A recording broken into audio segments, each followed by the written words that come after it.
Hey folks, welcome back. We are doing a problem drum mix in Luna, and this is part 3. This is where we ended last time. I had brought in the bass parts, and they're a little off time, but we'll get to that in a minute. I'm going to take those back out for now, and let's bring in the room.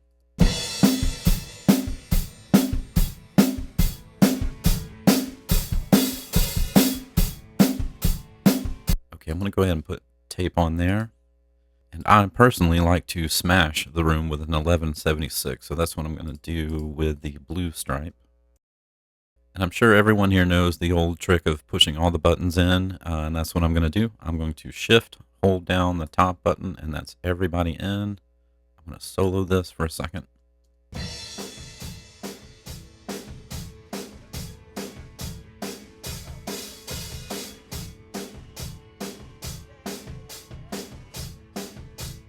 Okay, I'm just moving the attack and release a little bit to feel the groove of the room and the drums.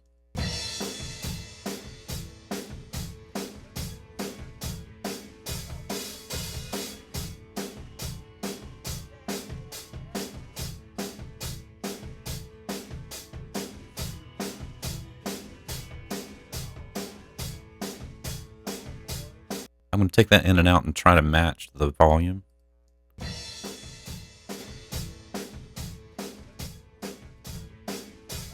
That's close enough.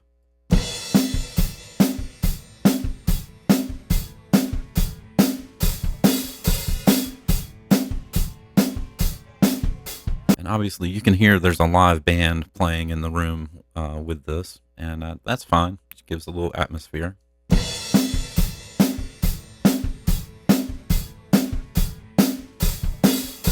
Okay, now what I'm going to do, I'm going to take these bass parts back out and I'm going to create a bus. Let's deactivate and hide. And we'll send that to the main, but everybody here that was going to the main is now going to go to the drum bus.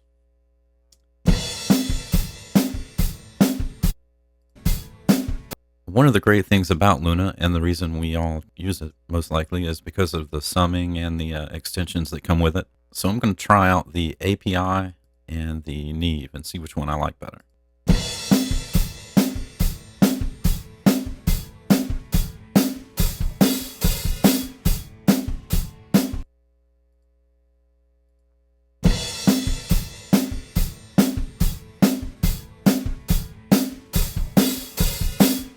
I like the Neve, and so I'm going to use that. I'm going to put a compressor on this bus. The one I typically use will be the 33609.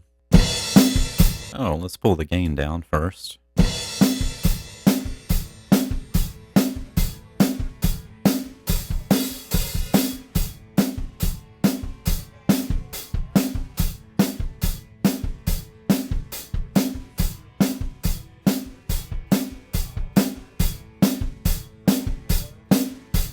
Okay, here's off.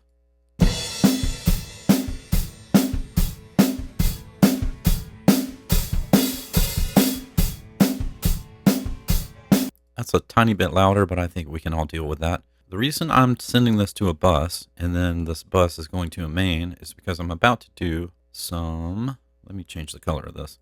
I'm about to make some parallel processing.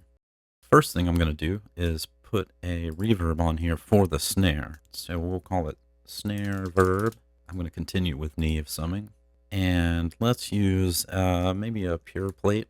That's a pretty good one to start with. Now all I want to do is give this a little bit of space. So I'm going to pull this way down lengthwise.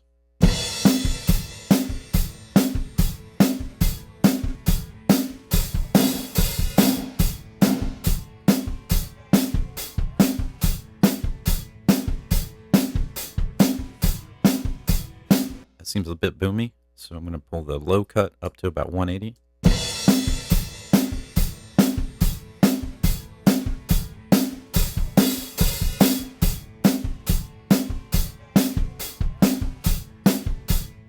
Now I'm going to make a bus for the entire drum set. We'll call it drum verb.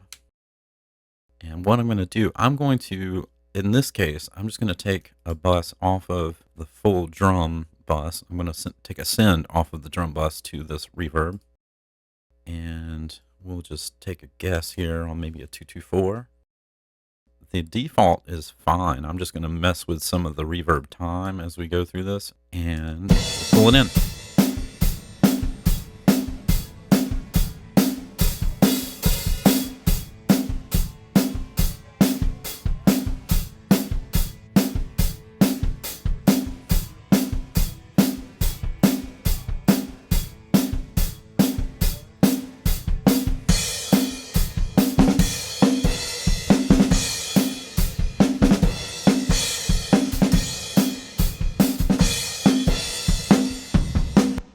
Now I'm going to make a bus where we're going to send the kick and the snare. Now to do this, I'm going to make a mono bus. And the way I do this is kick, snare, parallel. Make that yellow so I know what's going on. I'm going to send both the kick bus and the snare to that same auxiliary.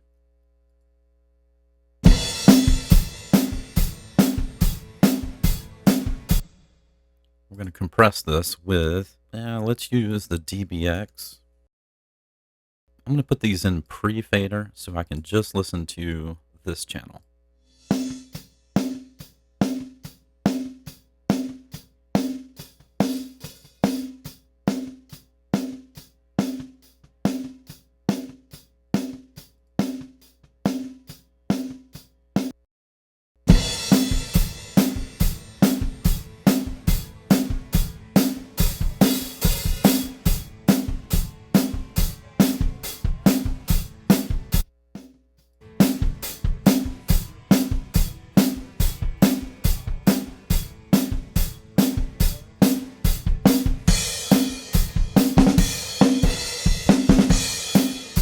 What we're doing with parallel usually is just adding some density to the sound.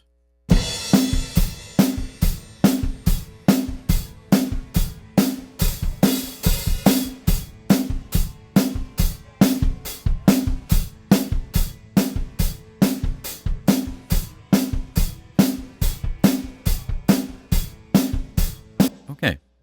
Generally, I would leave it there for now and go on and mix the other instruments and probably put in another process for a parallel over the entire drum kit. But right now, let's go back to the bass.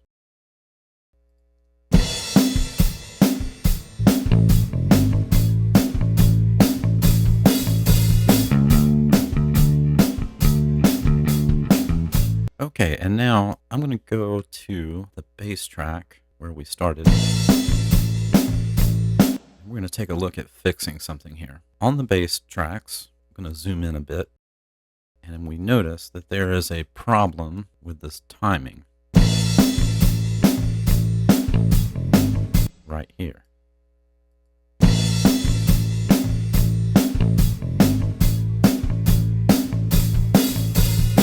There are some other issues as well, but for now, what I'm going to do is I'm going to take both of these bass tracks. I'm going to create a group. Call it bass. I'm going to split this right at that mark. I'm going to head over here to about maybe right here. And in this section, all I'm going to do is hit this quantize marker. I'm going to hit this on the eighth note and see how we do. Let's pull this back from 100 to somewhere more human-like. Nope. Not quite. So let's do 16.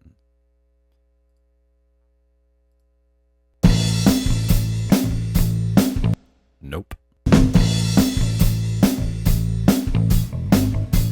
Still not quite working. So this is one of those cases where I may just need to go in on my own, and I'm going to look at the markers, or the warp markers. Yeah, that guy.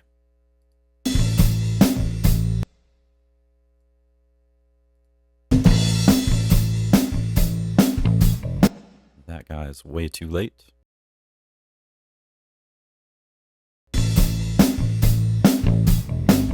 There we go.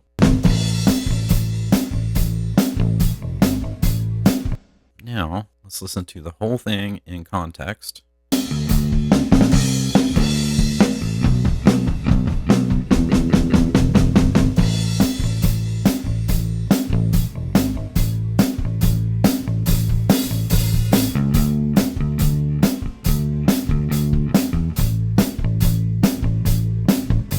Yeah, sounds fine from there. Now, again, if I was doing an entire mix, I'd do some more processing here, like maybe add another parallel bus off of the full drum bus. Sometimes I'll do that and use maybe a distressor or a fatso or some sort of crunchy compression. But for now, I think that's a good place to stop. I appreciate everybody watching. If you have any questions or comments or want me to go over any topics, just let me know and I'll put them in the comments and we'll do a video on anything you want. Take care and we'll see you next time.